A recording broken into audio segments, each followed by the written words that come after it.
What up, everyone? We in here, Podcast FC show, fantasy soccer talk for the Premier League, Matchday 12. I'm here. I'm Tiki. I'm here with our fantasy expert, Huss. Hey guys, what's up? And we're gonna talk about this week's Matchday 12 action for the Premier League, as I said. Before we get into that, Huss, it's been a long time. Let me say, man, the international break absolutely hurts my feelings every time it comes around. Although there were some action-packed games, we'll probably get into that on our Sunday show. But yeah, man, how have you been feeling these last couple of weeks? I mean, I think it's unanimous that no one likes international break. This international break was a little different because there were some action-packed games, and we've seen pretty much not history being made, but absolute upsets with Italy not making the World Cup. I mean, that's just there's a lot of big teams not making the World Cup. You just made me think of something real quick. The U.S. might be actually starting another tournament for all the teams that didn't make the World Cup, like Chile, Ghana. It's like such a sore loser. It's basically the analogy is for anyone that doesn't know March Madness, which is NCAA basketball, college basketball in the United States. For anyone that doesn't make the tournament, there's an NIT tournament. For anyone that doesn't make that tournament, oh, we got you like a second place tournament. Right, it's a losers bracket. Exactly. So even like the first loser of the World Cup is still better than the champion of this tournament. But Exactly. at the same time, though, it's going to make tons of money. It's going to be with team. Look, I'm going to watch. I'm not going to tell you that if United States is taking on Chile in a finals, I'm obviously going to watch. Same thing if Italy. Even if Italy take on Chile, I mean, that's still going to be a fun game to watch. Ivory Coast might be in. The question is, when will this run? Obviously, we're taking a super left turn on this, but I was just wondering when I heard this, like when is it going to run concurrent with the World Cup, after the World Cup, but then that creeps into preseason club time. Like, it's weird. I heard it too, and I was a little taken aback by it. But I think that's the U.S. sort of like, being sour cakes about what happened lately. Yeah, you know what? It's being a sourpuss about it, but at the same time, when life hands you lemons, you make lemonade. So you know what? They might make just as much money. Well, not just as much, but they'll make a lot of that money back from missing the World Cup if they start this tournament. Because I can tell you right now, if they do get in that finals with one of those teams, those numbers are going to go through the roof. And ESPN, even though Fox has the World Cup, ESPN or ABC, well, actually, they're the same company. Yeah, NBC. Yeah, NBC. Someone's going to buy those rights, and they're going to make tons of money. We can talk about it more on Sunday. I'll do more research and everything, and then we'll get the whole crew involved. But that's a left turn, but sorry, I just got too far into it. But the big thing with international break, I mean, the thing I've told you before, where people in good form go to get hurt, and people that are in bad form go to get in good form. And we saw that. Eriksen, he hasn't been in the best of form for Tottenham, but with that hat trick that he had, he's coming firing hot this coming weekend. And then we got Mane hurt again. I mean, I know he wants his country to make the World Cup. I know that he has tons of pride for his country, but it's tough. It's a tough situation for Klopp because I know that he can't tell him not to play because then you're gonna ruffle some feathers and he won't want to stay. But you don't want him. You kind of want him to say, play 20 minutes. But they did send the trainer with them, but that obviously didn't help. Yeah, look, having read reports, updates since that story broke, he might be fit enough for this weekend. So by the sounds of it, it's not as serious as initially thought. I think there was an aggravation there, but I don't think it was enough to, set him back another 3 months. I remember when the story broke, there were some outlets basically guessing that he might be out another 3 months again. And since then, that's been sort of quelched by the Liverpool medical staff. So he might be fit enough to play Southampton this weekend. I would probably stay away, but we'll get into, all the advice in a bit. But it's not as bad as initially thought. he better not play this weekend because they have Southampton at home. Then they have Chelsea after that. So he better not play against Southampton. They better rest him, make sure that he's 100%, at least 90% going against Chelsea. Love it. Love it. Okay. All right. Let's get into back to fantasy real quick. Top scorer for match day 11. No Hooks given FC. TJ Crane with 74 points. Absolutely smashing it out of the park this week. Well done, TJ Crane. I kind of feel like the U.S. right now. I feel kind of like a sourpuss. I don't want to say excuses, but it was just one of those weekends where I had a couple drinks on that Friday night, got home at like 2:30, and totally woke up at 10 o'clock or something saying, oh, crap, because I got the 71 points, so I was close to him, but I missed out on the Salah captaincy. That's such a humble brag, dude. It's like, oh man, I was out partying, came home late, didn't fix my fantasy, and I still got 71 points, 3 less than the top scorer. Come on, dude. I'm over here studying 24 hours a day. I got a fat 35 this week. And I think I got under 40 last week too. So I am dragging right now. I'm back in the second half, the bottom half of the table, headed towards relegation. But I think it's wild card for me, man. I think I've held on to it long enough. I need to flush the squad down the toilet. But be careful with the wild card because this actually kind of helps out the comment I'm about to make. I've had some discussions with Al about this where he was making all these changes and they weren't scoring when he had them. Then they were scoring when he just sold them. And one thing that I found out is that many times that I forget to do that random weekend, they score well because you almost overthink it. And if you're always adjusting the team and you're always tinkering with it, then sometimes you can just overplay your hand. So sometimes it's good to just leave your team alone, take the 2 transfers to the following week. Yep. And unfortunately, I've tried that twice and still struggling. No, but you get 2 wild cards. So I never hold the wild cards too close. I try to do it after match day 10 and after match day 25 if I'm going to use them. So I try to sort of spread them out to like hit the third, the 1/3 mark and the 2/3 mark of the league. So I'm a bit overdue, dude. It's almost panic stations, man. We were climbing up. I was talking a lot of smack, trying to chase you, and now we're trending down, dude. We gotta fix it. We gotta pull out of this dive. We're gonna do that with a wild card. Pray for me, Huss. That was so intense with the. Dude, I'm trying to win this, man. Win this. All right, let's get into the top 5 for the week. All right. So starting off with a whopping 38 points for the game week. You got Wayne's Winners by Wayne Powell. He's up by 5 points with 624 points total. Then we have second place, Marty McFly. Still have not told us how you get those icons in your name. I'm going to bring it up every single week until you tell us how to do it. Dude. I mean, realistically, I could just Google it, but it's more about the principle of it now. Yeah. But let's give a little shout out to FC Wombolo. Didun, remember Didun? Yeah. I think that's how you pronounce your name, bro. He sent us a DM giving us instructions on how to do it. So we know how to do it, Marty McFly. But like Huss said, it's the principle, man. We asked you how to do it, and we want you to tell us. All right. So we're waiting. We got Twitter, we got Instagram, we got Facebook, we got emails. Hit us up, bro. We're trying to hear from you, Marty. And you know what? That D-Dune, he's in 19th, isn't he? He's climbing fast, isn't he? Yeah, man. D-Dune's doing work, dude. He's doing work. Got himself 51 this week. He broke into the top 20. He's still in 19th place, which is relegation.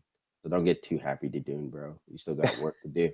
All right. Second place, we had Marty McFly, Kevlar Ravens. 51 points on the game week, 619 overall. So he's 5 points behind the top spot. Then third place, we got Ali FC, Mohammed Helmi, 47 points in the game week, 618. So he's only 1 point behind Marty McFly. Damn. Then team 4, well, ranked 4, fourth place, whatever you want to call them. Your favorite team name, ABCD EFC, Sean Maroney, 43 points overall. Sorry, on the game week, 612 points overall. So he's only 6 points away from third place. And then fifth place, we have Alta Reality. Shoot. Crap. Go. Is that like a silent T back there? What are we working with here? No, you tell me. Satchit Tuladara. Tulada. I'm not even gonna try it. That's one is a hard one. All right, so it's Tuladhar. Hit us up, give us a video, let us know how you say your name because I will fix that if you let us know. You got 57 points on the game week, and then you got 611 points overall. So you are 1 point away, fourth place, and 13 away from the top spot. So Wayne, you got some company. Love it. All right, let's get into the host rankings. We got Huss in 11th place, got himself 71 points for the week, as he said earlier, and 592 overall. Then we got Al, who's in 27th place with 58 points and 557 overall. Man, we got myself, bottom half of the table, 52nd place, 35 points on the week, 517 overall. And then we got Tom in 57th, Fareed in 57th place with 57 points on the week, 506 overall.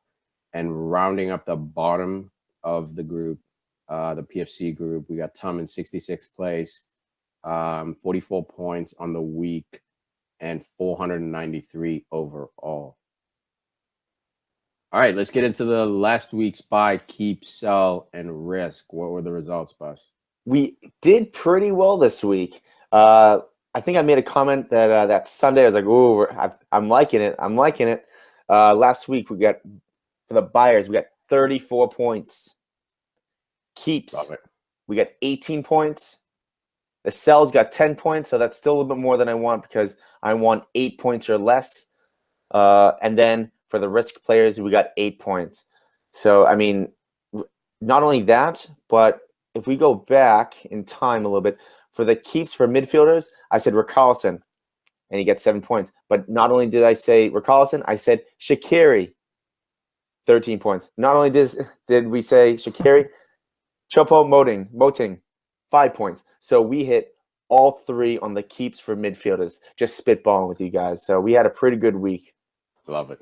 Absolutely love it, dude. All right, let's get into favorable matchups for Premier League Matchday 12 coming up this weekend. First favorable matchup. Everyone's going to be watching this game. The London boys, Arsenal versus Spurs. Whoa, you're giving this a favorable. Yeah, yep. Look, okay. I was thinking about that because I usually go unfavorable for big teams facing off against each other. Yep. But the way Arsenal's defense is looking and the way Spurs are clicking and the way, Harry Kane had a little break, so hopefully he comes back a little bit more fresh. And then also Christian Eriksen, he's the money man right now with those goals. If he can carry those over, Arsenal is in absolute trouble. Cool. Dig it. Then we got Leicester versus City. I mean, I feel like I say this every week. It's City. Anyone that goes against City, for the most part, except for maybe like Chelsea, United, and Liverpool. Maybe, no, not even Liverpool, because I think I had that a favorable matchup too, because I thought it was just too offensive going at it. But probably, except for Chelsea and United, City will be a favorable matchup every single week. United versus Newcastle. Again, it's United versus a mid-table team. United should be doing work, but you don't know because Pogba's still out, and they're missing him. Huge. Yeah, man. Starting to feel the pains. And then we got Watford versus West Ham. West Ham. Injuries galore. We got Jose Font, Antonio, Chicha. He's even a little sore right now, so you don't actually know. Originally, I was going to say that was going to be unfavorable because, look, they lost 4-1 to Liverpool. They got the new manager. Lanzini got a goal, so I thought that was going to spark something. But with the injuries, I don't know. And honestly, I don't know with the leadership and the chemistry of this team I don't know if this team's going to sink or float. Cool. And the last favorable, we got Brighton versus Stoke. I only said that because I learned my lesson last time when I went against Pascal Gross, and he made me eat my words. So I had him at the beginning of the season. I've never sold him, and you know what? I'm on that bandwagon. I think the whole season I can't go against him. So Keep Stoke, riding. Love it. Stoke, watch out. Unfavorable matchups. We got Bournemouth versus Huddersfield. Really, that one's tough because Bournemouth, they played well last week, and Huddersfield, they have maybe been. It's tough because Newcastle, you expected them to be a little bit better of the promotional teams because the Newcastle, but Huddersfield, they're probably the most surprising promoted team this year. Um, who's the manager? Wagner. Yep. Wagner being David best Wagner. buddies with Klopp. I mean, they've been outstanding. The other unfavorable matchup, we got Burnley versus Swansea. Burnley, look, last week we went in for Pope. Everyone's talking about Pope. Everyone's picking Pope for Burnley. No. Not this week. I'm going, I don't know if Swansea's going to win, but I think Swansea's going to score, meaning that you're not going to get the clean sheet for Pope. That's not going to be a waste of money. It's going to be a good risk, but I don't see everyone picking up Pope the way they did last week and the week before. Cool. Unfavorable for Palace versus Everton. This is the most outrageous game this year, in my mind. It's two teams that have just been absolutely horrendous. They've been. This is the impotency bowl. That's what I'm going to call it. These teams can't get it up right now. They're much better on paper than they're showing on the field right now. Yeah, not only that, but they switched managers. They're finding excuses. They're saying that players are coming back. It's going to change. I feel like both teams are just like boyfriends apologizing to the girlfriend. Oh, I swear I'm going to change. Just stick with us for one more week. I've said that way too many times. I swear. Yeah, I swear, fantasy is almost over. I swear. I'm only going to read one more article. So the fourth unfavorable, we got Liverpool versus Southampton. I said that mostly because I don't know if Klopp's going to be on the sideline. Mane's, I don't know if he's going to play. Coutinho, he wasn't fit for Liverpool. Now he's fit for Brazil. This is the second time it's happened. We don't know if he's going to play. Lallana might be coming back. You don't know if he's going to be fully fit or rusty. We don't know. And Southampton, I mean, that's also Virgil van Dijk. Yep. Is he going to show up 100%? Is he going to help out this team, or is he going to try to impress? For me, Liverpool has to win this game by a lot to show Virgil, you need to be here. Not you want to be here. You need to be here. There's a difference between being on Southampton and Liverpool. They need to win this game by 4-0, at least 4-1. But there's no guarantees on that. And the last unfavorable, we got West Brom versus Chelsea. This one, interesting. Yeah, as I wrote it, I knew that I was going to get a little stick for Arsenal and Spurs being favorable and West Brom, Chelsea being unfavorable. Look, West Brom is not the West Brom that we know from the past few years. I think this is definitely a moment where they can change their season, get a draw versus Chelsea, get some momentum right before the winter season starts to come along. I'm thinking 1-1 for a draw with these teams. I'm thinking Chelsea's going to win. I'm hoping for a 1-1 draw. Totally different, I know. I'm glad you changed that because I was thinking that in my head. I was like, cool. Not going to debate this one because the soccer gods are going to spit in my face again. But well, it sounds more like a hope. But look, West Brom, a team always tough to break down, man. They can be a giant killer any given week. Chelsea, a team in flux right now. They're talking about bringing back Gianfranco Zola, the Chelsea legend, to be the go-between between Abramovich and his staff and Conte and his staff. So there's muddy waters at Chelsea right now. So to think West Brom could maybe steal a result it's not crazy, Huss. I disagree, but it's not crazy at all based on what's going on right now. Yeah, I mean, when I said that, I was actually thinking about our predictions. I was like, oh crap, now I'm going to have to be held to put in West Nah, Brom and man. Chelsea as a draw. Look, I always tell people predictions change minute to minute, dude. As news comes out, as feelings change, as research comes out, as things make themselves known, statistics, all that good stuff. Predictions change, man. So that's why, like, if you ask me on Monday who's gonna win Arsenal Tottenham, and you ask me on Friday, odds are there might be a different answer, depending which day you ask me and what happened between the first time and the second time you've asked me. So yeah, I never feel bad about changing predictions, dude. It happens all the time. Yeah, I just don't want to be too much of a flip flopper because I know I'm all over the place. I love it, Huss. I think it's the best uh, quality, dude. Goalkeepers. All Yeah. right. Yeah, Let's we're gonna get into the buy, keep, sell risk for this week, starting off with goalkeepers. Then we're gonna move on to defenders, midfielders, forwards, and then we're gonna round up telling you who to captain for Premier League Match Day 12. Huss, kick it off with the goalies. Who are we gonna keep? So with the keepers, I already brought up the fact that everyone's going to go for Pope. Pope for Burnley. Heaton's out. Great buy. But I'm going a little different. I'm going with Begovic of Bournemouth. And the reason why I'm going with him is that they showed a nice win, 1-0 versus Newcastle, which was away last week. And now when it comes down to it, they got Newcastle. They have Huddersfield coming up. And then they have Swansea, Burnley, Southampton, Palace. You're looking at these 5 games. Bournemouth, out of 15 points coming up, I think they need to win probably 9 of those 15 points. Maybe even 10 of the 15 points if they want to keep playing in the Premier League next year.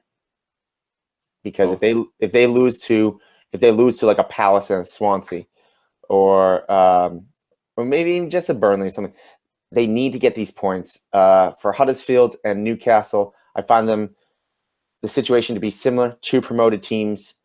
You have to show them that, look, you were in championship last year. We're the Premier League team. You're going to lose to us. I like So that. 40 Begovic is 4.5 priced. He's only 3.9% owned. All right, keeping David De Gea. Look, this is just easy peasy. United are playing Newcastle, Brighton at home. Both are at home, and then you got Watford away. If United don't take 9 points out of these games, they're going to lose even more ground on City. And if they do not win those, they're not handing the league over to City, but it gets back to what I said on the show 3 weeks ago. It's that if no one gets injured, has City already won the league? Yeah, look, it's City won 10 games in a row last season and then finished off rough. Obviously, this season, it doesn't look like they're gonna choke like last. But yeah, man, if they're like 12 points ahead by come, mid-December, it's safe to say it's a wrap, barring any catastrophic injury crisis or anything like that. They have a squad that's deep enough. They lost Mendy, who was looking like he was going to be an incredible player for them at left back. And what do? They plug in a defensive midfielder who used to play for Aston Villa. And he goes on and he scores a Schürrle for them. So it's looking like City's firing on all cylinders. But to your point, man, if any of the chasing clubs continue to lose ground by mid-December, late December, this league could be wrapped up. And not only that, I mean, I know that Tom and I will always banter about Liverpool and Arsenal, this and that, but you got Burnley, who's in 7th with 19 points, Arsenal in 6th with 19 points, Liverpool with 19 points, and then you got Chelsea at 22, Tottenham with 23, and United is tied with Tottenham at 23 as well. So if they lose any of those games and every other team wins, United very well could be sitting outside the top 4. Absolutely, man. Absolutely. David De Gea, priced at 5.7. He's owned by 40.9%. It just seems too natural to pick him or to keep him. It seems like clean sheets are going to happen. Cool. Selling. I'm going with selling with Butland. He hurt his arm, hurt his hand during international duty. He's priced at 5, 3.1% owned. Not much to say here. We don't know exactly how long he's going to be out for. So, toodaloo. We'll pick you up when you get back. But for now, have a nice holiday. Love the cold blood, dude. What are you, a Wall Street fucking CEO, dude? That's so funny. Toodaloo. Cheers, mate. We'll send you a basket. Right. Send you a copper tea. I mean, if a field player at least gets hurt, they hurt their leg so they can play some FIFA. I don't know. He hurt his hand, so now he's gonna like play with one hand, the joystick. Gonna go monkey style and use his feet. Then risk pick for the second week in a row, I believe. Yes, for the second week in a row, I am going with Pickford. He's priced at 4.9. He's owned by 6.4% of the teams. Look, when it comes down to it, Everton has Palace away, Southampton away, West Ham home, Huddersfield home. I mean, we got 3 teams that are struggling, and then you got a Huddersfield that could be playing above their weight right now. So Palace away, we don't know. This is an absolute risk. We don't know who's going to show up. Is Ashley Williams going to even decide to start playing this year? We don't know. So yeah, and we then don't know about either one of these teams. Yeah, so that's why I figured that Pickford. I think there's a better chance Everton will win. That's why I'm going with Pickford. But this year we don't know with Everton, so cool. I don't mind it. I wouldn't pick him up, but that's my risk pick. Defenders. We got. Shoot, I should have picked someone else. Francisco Femenia Farr from Watford. Yep. He's priced at 4.5, owned by 4.7%. Look, his points look pretty good at the moment. That's because he had a pretty good week 2, week 3, week 4 because they had some clean sheets. Watford, they're playing West Ham, and again, West Ham have so many injuries right now and the way that Watford are playing.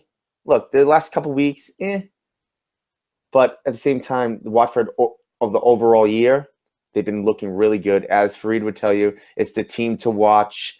So this, when it comes down to it, I do have faith in Watford over West Ham because West Ham has been absolutely shit. I don't give a shit if they have a new manager or not. Yeah. Yeah, I just laid down 2 like shit bombs real quick. I don't know why, but you got a little frustrated. So I almost said S bombs, but I was like, I sound like a pansy if I say that. Yeah. So I'm keeping Matip. Look, this is one of those things where, he's priced at 5.5, owned by 3%. I keep forgetting to do that. Southampton, they suck at offense. That's what it is. They suck at offense. Defensively, they're not too bad. Look, they've had some games where they have scored multiple goals during the games, but look, it's Liverpool. Again, same thing with United. Liverpool need these wins. It's no ands, ifs, or buts. They have to win this because they got Chelsea next week. And then they go on a good 5-match run with somewhat easy, not easy, but they're not playing Chelsea, basically. Let's put it that way. And then you got Arsenal in game week 19. So this is a must-win game to stay in contention for top 4. Agreed. And like I said before, this is a must-win to show Virgil, come to Liverpool. You have to win I think you have to win by at least 2 goals with a comfortable win where you're passing the ball around, or win with 3 or 4 goals.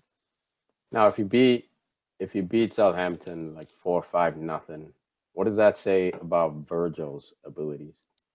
I wouldn't read too much into it. So, look, we've seen it many times before where if a good player is on a subpar or an average team, and then you throw him on a good team, things change. I think that if Mata plays the way that he does, and if Virgil really does come over to Liverpool, that could be a good matchup. I would not lose any faith in Virgil at all if Liverpool win by 4. Because look, I mean they will rock any team on any given day for 4 or 5. I mean, that's how Liverpool is matched up. The only thing is that they might give up 5 goals or 6. So that's the one thing about Liverpool. It's the same old story. So I would still prefer to have Virgil on Liverpool, even if they win by 10. Cool. Just to be clear, Liverpool would never put 4 or 5 past United. All right. Never? I'll have to look into the history books. No, look, historically it's happened, but we live in the present. All right, we got eyes forward. We're moving towards the future of United. Yeah, I think the most that Liverpool would ever put past United right now, it would have to be 1. At most, I would say 3 if the game really opened up. I would say 2 is more realistic. I'd say 1 on a lucky day. But I'm biased. You know what? I'm biased. I don't know if I take my word for it. What we got next? We're actually going to flip it. Same game, different player. We got Yoshida. Ooh, I like Yoshida. So, I think Yoshida, they just played Brazil, I believe. I'm just spitballing right now. I don't know why I didn't look this up because by they, you mean Japan? Yeah, Japan. Why? What? Oh no, Japan. They played Brazil. Sorry. Yeah, Yoshida played Brazil, and I'm pretty sure that Yoshida was the one that threw Fernandinho on the ground. Like he grappled him and threw him, I believe, for the penalty. But I didn't see that. Yeah, don't hold me to that because I forget. But Yoshida, again, they're playing one of the best offenses in England. I know there's no Mane, but Salah, country and club, the guy is just he's sizzling hot right now. He's the sun at the moment. Yoshida, he's priced at 5.1 overall. He's owned by 5% of the teams. He actually is 14th best points per match. So that's not horrible because Southampton have Liverpool away, Everton home, City away, Bournemouth away, Arsenal home, Leicester home, Chelsea away. So the next 4 probably 4 out of the next 8 with Liverpool, City, Arsenal, Chelsea. And then you have Leicester of the next 3 that are probably the hardest because Vardy and Mahrez. It's been absolutely on fire. I don't see Southampton getting away with many points here. Out of the next 8 games, I see 4 points. Wait, sorry, 7 matchups. Out of the next 7 matchups, I see 4 points. Yeah. There's not much going on there. I mean, I can't even fight that. You just said like 12 times. Because I was trying to wrestle with it in my head a little bit, play with it, and I think that's a safe statement. And that's me saying that Liverpool and Arsenal are going to definitely win. I think City and Chelsea, the thing that City and Chelsea do differently from Liverpool and Arsenal, even though Chelsea have a hard time with Palace, I think they close out average and lower tier teams better than Liverpool and Arsenal. Yeah, I agree. All right, moving on for the risk. This might be the risk of the week. This goes back to one of the questionable, unfavorable matchups. He's a West Brom player. Hegazi. West Brom? Yeah, West Brom. West Brom. Well, it could be West Bums this year. I'm going with Hegazi. You got him back? This last game week, I sold him. This week, I'm putting him as a risk. I don't know if I'm just tired, so I'm just picking crazy people. But Hegazi, it's just a gut feeling right now. 4.6 overall, 20.6 still owned by the game. So I'm not alone. I still have him. I think. Yeah, I'm almost positive I still have him. There's something about West Brom. It's just I could just be getting caught up in the fact that the last 3 or so years, West Brom has just been so solid in the back. And this year they're not. Like maybe Fletcher was that good last year, and with Barry in there in the middle, he's just not as good. But there's something about West Brom, the nostalgia for me in the last few years, that I'm gonna go Hegazi. Cool. I dig it.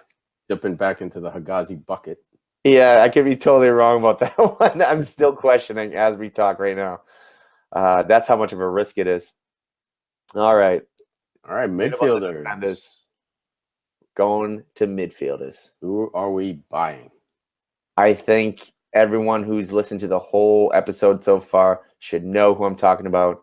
The man, the myth, the man who scores 3 goals against Ireland to put his team in the World Cup. We're going Christian Eriksen.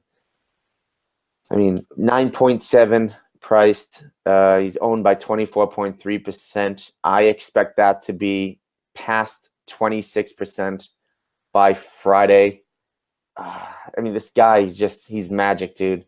This, honestly, I think we brought it up a couple of times before in other episodes.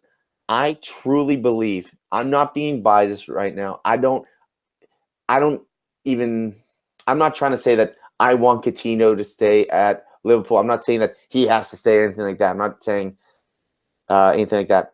Christian Eriksen, in my mind, would be a better upgrade right now, which would be tomorrow, actually, for Barcelona than Coutinho. Wow, bold statement, and I agree. Potential. I don't know. Once Coutinho really starts finding his form again, and I don't know if he'll ever find it at Liverpool, unfortunately.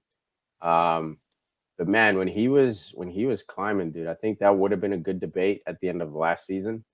But yeah, so far this season, Eriksen's running away with it. And the funny thing is, he doesn't quite have the fantasy stats to show yet so far, which is another reason why you should be considering buying this guy as soon as possible.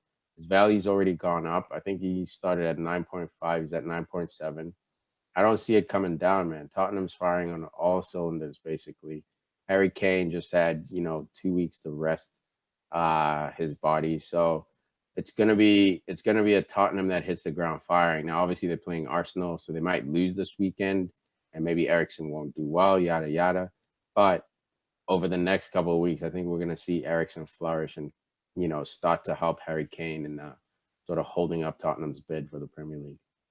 Yeah, one of the biggest things that I saw, it actually goes back to the quote that I was saying earlier, where people inform, the players that are informed go to get hurt for international duty, and players that aren't informed go to get informed.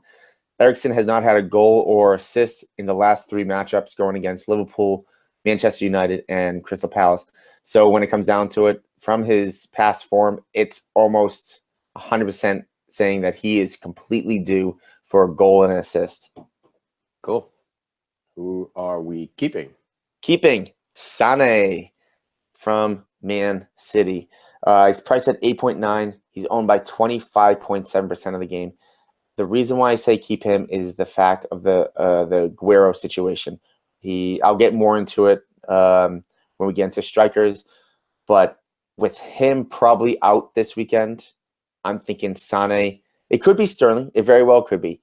But I'm thinking Sané will get the bid because he's just been so absolutely good. You know what? I'm going to bring him up right now to show his stats. Excuse me. I don't know why I just burped. You have a human body.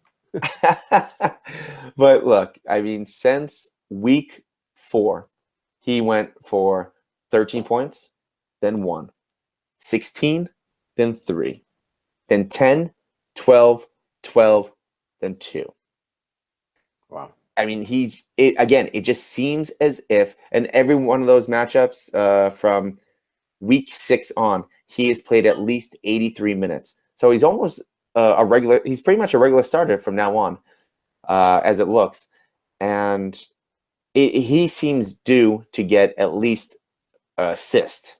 And multiple times you can say with, let's look at this real quick. With Leicester coming to town, you can say that City are probably going to get the clean sheet as well. So he'll probably get at least an extra point for that. So we're looking at least 3. If he gets the assist, we're looking almost 10. Maybe could get 2 assists with how they score 6 goals a game. It's City. They're absolutely mad this year. Makes my mind melt. Yeah, see, I can't talk. It melts. God. Yeah, you got to have at least 3. Well, not at least. Yeah, at least 3 City players. I'm going to say it. You have to, dude. Whether you choose 2 midfielders and a forward, 3 midfielders, 2 midfielders and a defender, two defenders. Like obviously, the clean sheets aren't as good as say Tottenham or Man United, but they're not far behind at all, man. They're not far behind. Yeah, but I still think that this team, they're so offensively superior to any other team in England and probably the best offensive team in Europe right now by stats. I would not waste any Man City picks on a defender. It has to be midfielders and strikers. Good job. Selling this guy. We just brought him up randomly. It was very quick, but this guy, I'm not gonna tell you his name yet, but he has 2 goals and 3 assists in the last 4 matches. His name is Mahrez, plays for Leicester. My God, this guy, as much as I want to say risk on this guy just because they're playing Man City, he's priced at 8.4, owned by 5.1%. It's City. I can't. After that, you got West Ham, Spurs, Burnley, Newcastle, Southampton, Crystal Palace. Look, if you want to keep him and put on the bench, that's cool, but 8.4 seems a bit much to have on your bench. So I would say sell him and ride it out till they start playing Burnley, Newcastle, Southampton, Crystal Palace, because this guy seems to be turning his form completely around. Once he shook off the whole I want to leave type of situation, now that a couple months have really went by, he seems to be like the old Mahrez that we saw 2 years ago. Dude, look at I mean, I've said it before multiple times on the podcast, and if you're tired of hearing it, sorry guys. But Mahrez is the exact example of how you should handle a transfer situation. He obviously wants out. He should have left 2 years ago, in my opinion. But he's been an absolute professional. There's nothing weird in the media coming out. He's not taking shots. He's had every opportunity to take shots at Leicester with their manager crisis over the last season or so. And he's been a penultimate professional. Coutinho, look at a guy like Coutinho. Yes, there's injuries and stuff, but you can almost see it on his face a little bit that he's not informed. He's unhappy, and it's affecting his form. Some guys can be unhappy, but as soon as they step onto that pitch, they turn into robots. And some guys need to feel loved, to get the best out of them. So I'm really proud of Mahrez, man. And he's playing at Leicester too. It's not like he's unhappy playing at Arsenal or Liverpool or United. He's playing at a team that is usually mid-table, but this season is really, really struggling. And he's such a professional, man.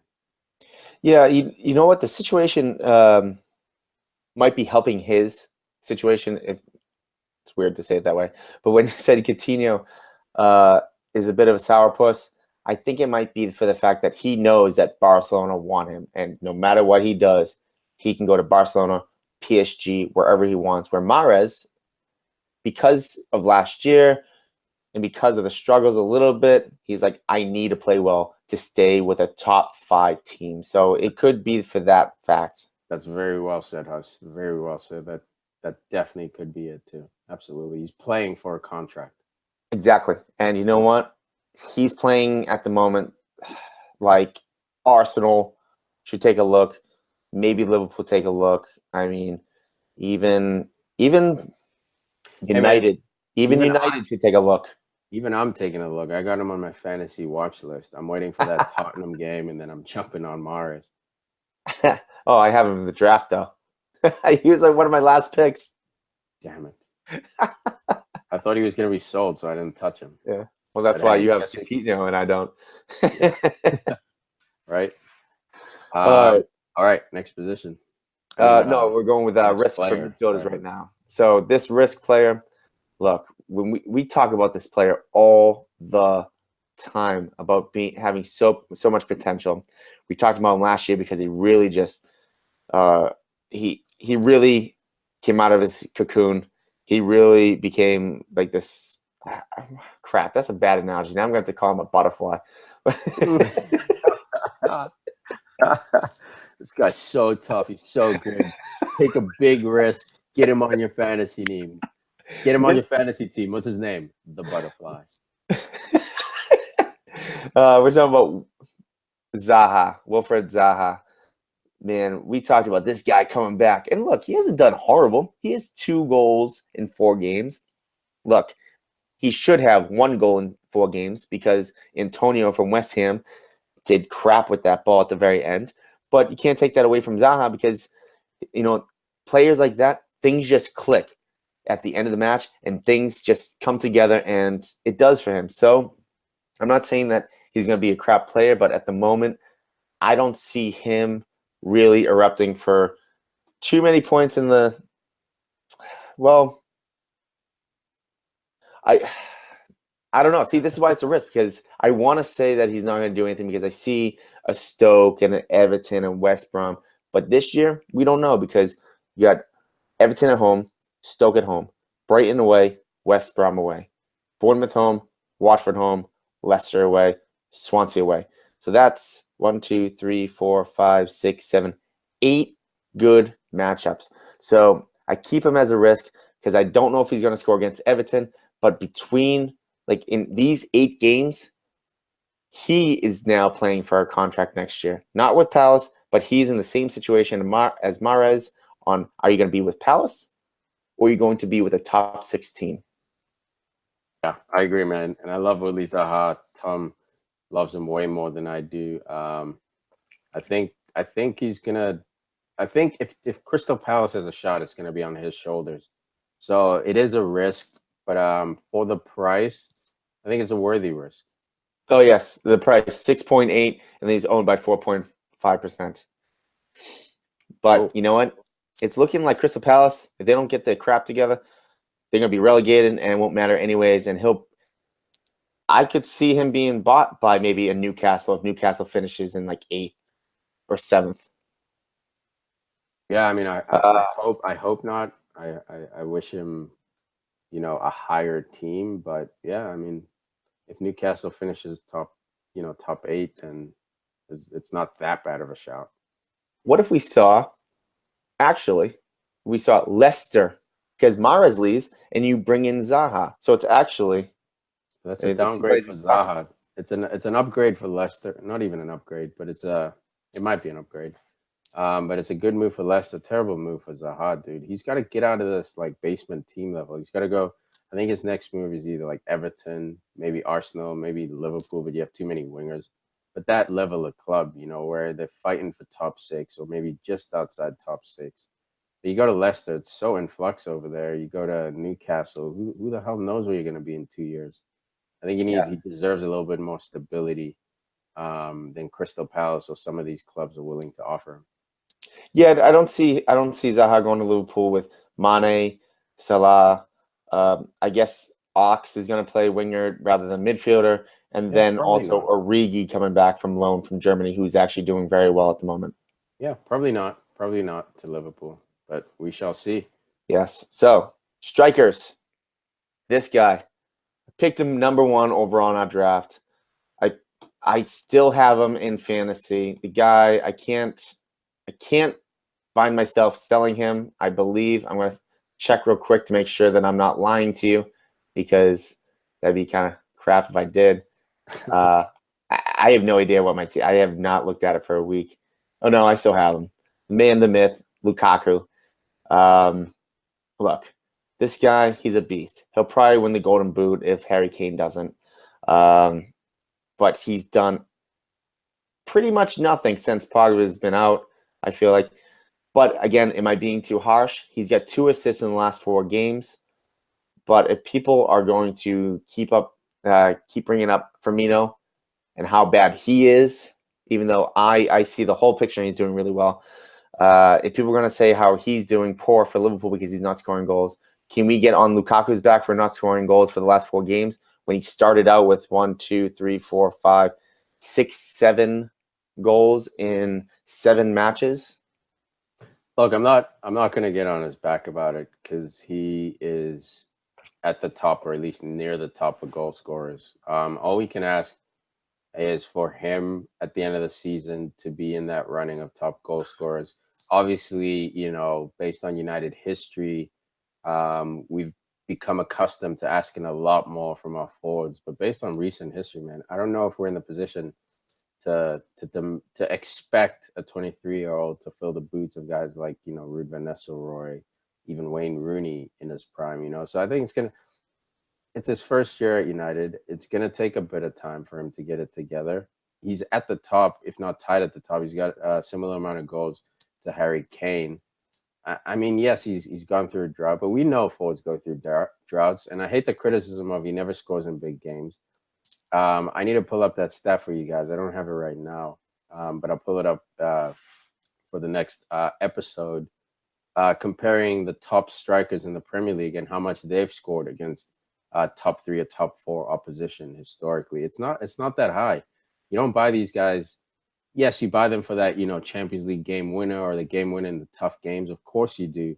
But most of the time that doesn't pan out that way. And unfortunately, because Lukaku has this massive price tag, he's young, he's a polarizing figure, he gets, in my opinion, unfairly criticized for his goal rate. He's near the top of the Premier League, first year at United, Old Trafford. You look at Mkhitaryan in his first year, dude almost crumbled. You look at Lindelof right now in his first year at Old Trafford, he's crumbling. It's a big stage to play at, and I'm not just saying that because I'm a United fan. It's the biggest club in the world, and for him to come in at 23 years old and be tied with Harry Kane on goals right now, he's fine, dude. He's doing fine. That's true. The worst thing you can do as the media in Manchester is give him pressure, or the fans. Yeah. You don't want this. You don't want any pressure on this guy, because if he and Pogba stay together, glory will probably be coming back to United in the next 5-6 years. Easily, maybe even 2 to 3, dude. Yeah. Because now you start building around. Okay, you got your top spine, right? You got your goalkeeper. We're still working on that center back, hoping it's Bailly, but still working on it. Center mid, Pogba, and then a number 10 kind of working on it. Maybe Mkhitaryan when he feels good, and then you got Lukaku. So we have 3 of the 5 spine positions, 3 of the 4 spine positions locked up. So they're not that far from being a powerhouse team, but still ways to go. All right, so let's move on from that. Lukaku keeping. I know this is kind of a weird one, but we did bring him up last week. Callum Wilson. I know that this is just like a soft spot for me. Yeah, a little bit, but to your defense, I'm sure you're going to go into why. Talk about the last game he played in. Yeah, last game he didn't get a goal, but he looked very close. I mean, he had multiple chances to get a goal, and he's going against Huddersfield at home, Swansea away, Burnley at home, Southampton home, then Crystal Palace away. So again, 5.9 price. He's only owned by 1% of the game. If he stays healthy, he's a player that will get some good stats. He could be, even though he's teammates with him, this is the type of player that could put up Defoe type of numbers on a lower team. Cool. All right. Selling. I already brought him up once or twice. Aguero. Look, when it comes down to his health, I don't know if you mess with that. He collapsed in the locker room, went to the hospital. They say that he's fine. People are saying they might be fit for the match this weekend. But why? Why risk it? Why have him play? There's no reason for Aguero to play in this game this week. Have him play a little bit, sit out, get some rest. I mean, it is what it is. They're playing, Leicester away? Come on. And the thing is with City is that they have plenty of depth in the front 6 positions. So there's no need for them to risk Aguero. You can put Jesus at that 9 spot and then wing him with Sane and Sterling on the other side. And then De Bruyne and David Silva sitting behind. So there's no need to risk it. I would keep a close eye on the news, keep reading for updates, maybe set up a Google alert for Aguero. But I totally back Huss in this. When you hear stuff about people passing out, that's not like a knock in training. That that could be more serious. It could be he's dehydrated or he stood up too quickly, whatever. But these athletes are some of the most in shape human beings on this planet, and for him to just pass out, usually that's not a great sign. So for fantasy points, for fantasy perspective, I would stay away from him. And stepping away from the fantasy perspective, I hope everything's okay with him. I want to say thoughts and prayers, but that's so cliched at this point. But for sure, we talk a lot of smack about these players. We talk a lot of smack about these teams, but we never really want to see, anything serious happen to these guys. At the end of the day, this is their livelihood. For us, it's a sport, it's a passion, it's something we love. For them, they're trying to feed their families, they're trying to move out the hood, they're trying to move the hood out the hood. So you never want to see these kind of stories. So hopefully he's okay, man. Reports say he's okay. That's great news. Yeah, and I'm not sure if I brought it up. I forget whether we talked about before the show or on the show, but same thing happened to Jurgen Klopp of Liverpool. Well, not same thing, sorry, but he saw the medical staff at Anfield, and he admitted himself to the hospital. Same thing. You may not be a Klopp guy, you may not be a Liverpool guy, but you do not want to see people going to the hospital for certain health reasons. Yep, agreed, man. All right, on a less moving on. serious note, Jeez. So Risk. Oh, man. He's been okay this year. And look, Burnley. I brought up Burnley so much this week just for the fact everyone keeps saying Pope. I'm going with Tammy Abraham of Swansea, who's facing Burnley.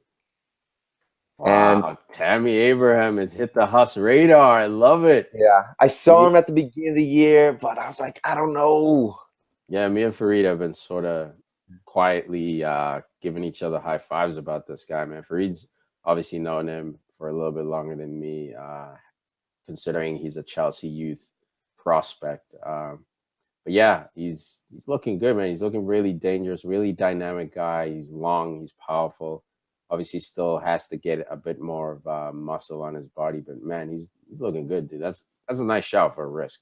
Thanks. I mean, the only reason why I've known him for probably a year and a half, 2 years, is because I remember there was a big argument about who had the better youth products, and someone was going after Fareed with the Chelsea. So I did some research on Chelsea youth because they kept on winning the FA Cup for the youth, and this guy came up.